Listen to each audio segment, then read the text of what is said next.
ಸರಿ ಹೋದೆ ನಾನು ಶೂಟಿಂಗಿಗೆ. ಒಂದು ದಿನ ಆಯಿತು. 2ನೇ ದಿನ ಶೂಟ್ ಮಾಡಬೇಕಾದ್ರೆ ನಮ್ಮಮ್ಮ ಫೋನ್ ಸ್ವಿಚ್ ಆಫ್ ಮಾಡಿ ನಾನು ನೋಡಿದೆ ಅವ್ರನ್ನ ಶೂಟ್ ಮಾಡಬೇಕಾದ್ರೆ.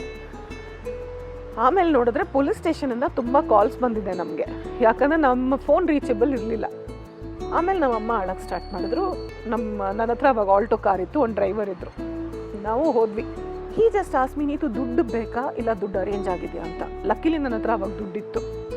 ಆವಾಗಲೂ ನನಗೇನು ಅನಿಸ್ಲಿಲ್ಲ ಸರ್. ಎಲ್ಲ ಮುಗಿಸ್ಕೊಂಡೆಲ್ಲ ಬಂದ್ವಿ. ಆಮೇಲೆ ಸ್ಟಾರ್ಟ್ ಆಗಿದ್ದು ಅದು. ಅಮ್ಮ ತಂಗಿ ಹೇಗೆ ತೊಗೊಂಡ್ರು? ನಿಧಾನಕ್ಕೆ ಅದು ಸಿಂಕ್ ಆಗುತ್ತಲ್ಲ. ಸ್ವಲ್ಪ ದಿನ ಆದಮೇಲೆ ಎಲ್ಲ ಕಡೆ ಖಾಲಿ ಖಾಲಿ ಇದ್ದಿದ್ದ ಕಡೆ ಅವ್ರು ಕಾಣಿಸೋಕ್ಕೆ ಸ್ಟಾರ್ಟ್ ಮಾಡ್ತಾರೆ. ಅವ್ರದ್ದು ಆದಿಲೋಕೆ ಇದ್ರ ಬಗ್ಗೆ ನೀವು ಹೌದು ಸಾಕಷ್ಟು ಬಾರಿ ಹೇಳಿದ್ದೀರಾ, ಈಸ್ ಎ ಗುಡ್ ಫ್ರೆಂಡ್, ನಿಮಗೆ ಒಳ್ಳೆ ಫ್ರೆಂಡು ಅಂತ. ಆದರೆ ಇವರಿಬ್ಬರು ರಿಲೇಷನ್ಶಿಪ್ ಅಂದ್ಬಿಡ್ತಾರೆ. ಆ್ಯಂಡ್ ಅದು ಕೋಇನ್ಸಿಡೆನ್ಸ್ಲಿ ಬಿಗ್ ಬಾಸಲ್ಲೂ ಇಬ್ಬರು ಒಟ್ಟಿಗೆ ಸೇರ್ಬೇಕು.